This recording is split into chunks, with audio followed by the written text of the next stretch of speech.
Are you afraid of snakes? Yeah. Oh, you are? Is this helping cure your fear? Yeah. Honestly, if I were a bird and I had to attack that snake, I would just peck her to death. If she was like in the wild, would she could like climb up trees and think she's Simba? All right, let's get this show on the road. People are scared of snakes. That's a pretty well-known and common phobia. According to the American Academy of Audiology, approximately half of the population feel anxious about snakes, and a whopping 3% of the population meet the diagnostic criteria for snake phobia. Many people perceive them as slimy, gross monsters, and the fear-mongering only gets worse the less experience people have, and the more misinformation is spread. My granddaddy and I got chased by a damn water moccasin. These damn liberal snowflakes think snakes are harmless. I, on the other hand, absolutely adore snakes as some of my favorite animals, and I have an adopted daughter, Amber, who happens to be a lesser ball python. But I'd call her greater than anything else in my life. Sorry. So with my big brain and unquenchable urge to educate people on them so the misinformation has died down on people's fear of snakes, I decided to go to the park and set up shop to see who would want to meet her. Here's how it went.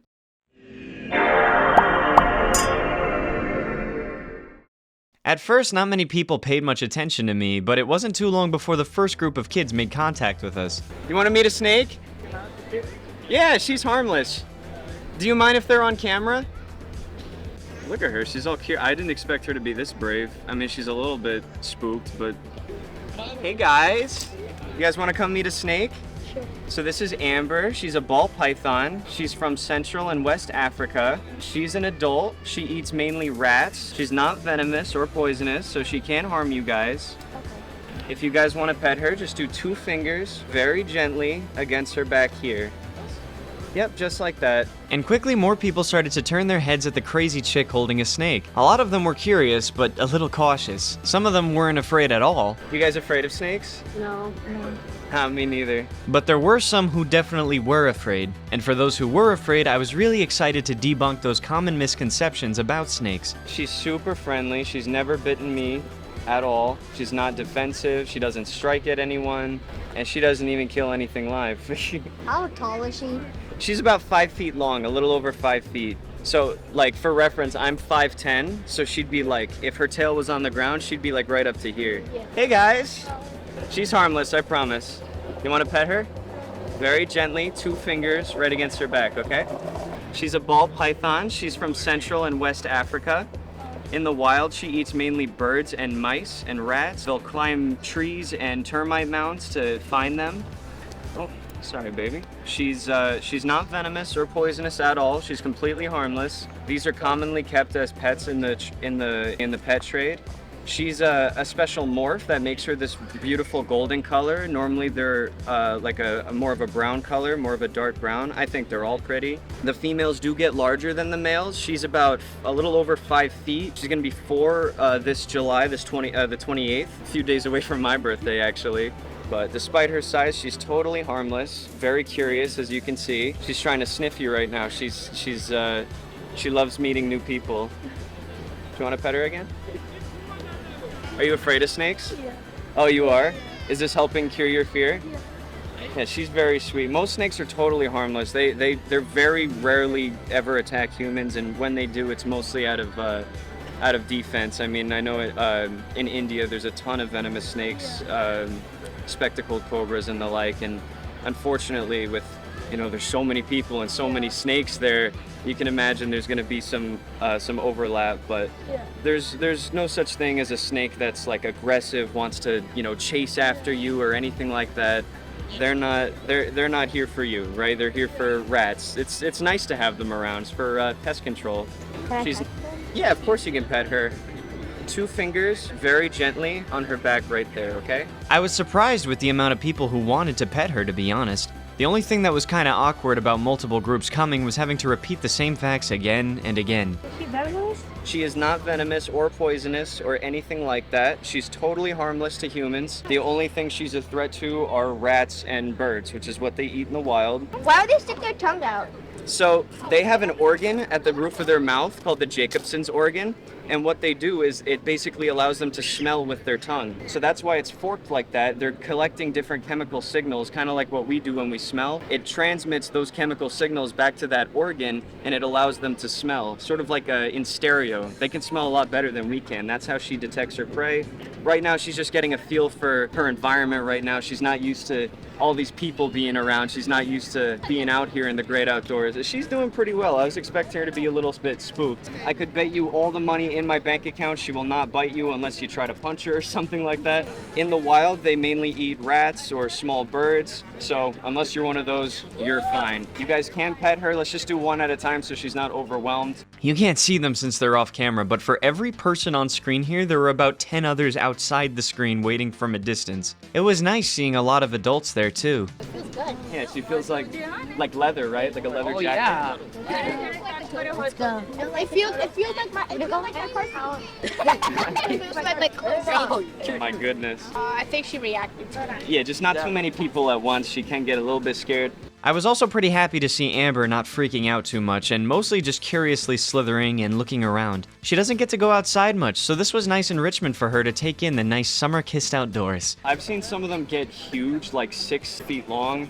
That's not normal. I think those are people that like power feed them, which basically means like overfeeding them. It's not healthy for them at all. I mean, your parents don't feed you like 8 meals a day, right? I don't know why we do that to our snakes, but some people prioritize them looking cool over them actually being healthy and thriving. It was great seeing a lot of the kids ask all sorts of questions about snakes because you could tell they were eager to learn more about her.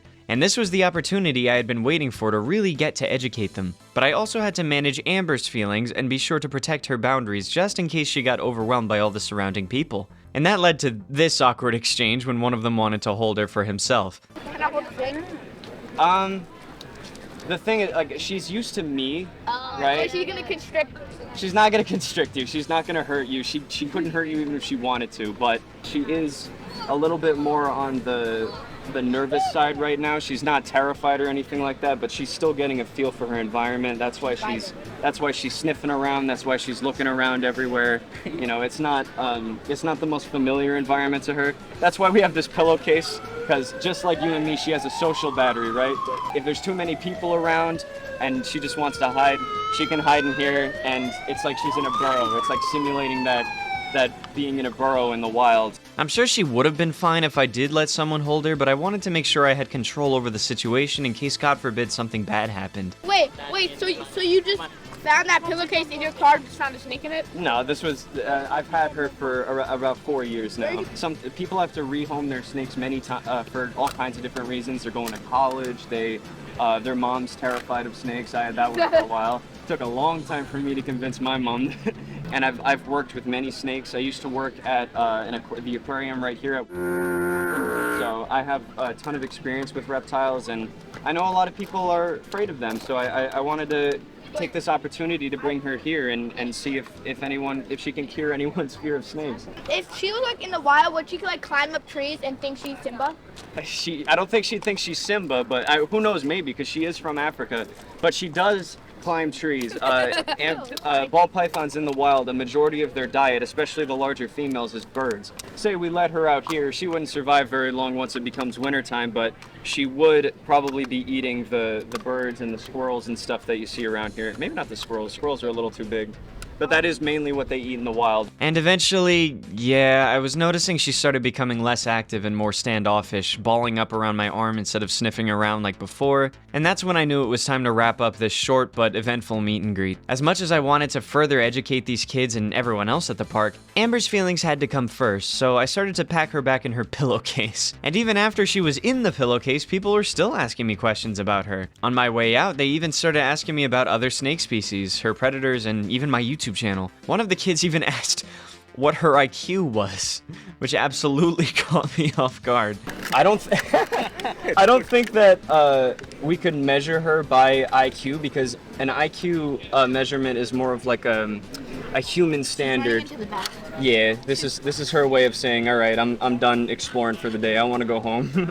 I want to give her a big juicy rat at the end of this as a reward for. How does she even eat the birds? Does she have extra jaw muscles? So expand her jaw. We have our two jaw muscles. She's coming out.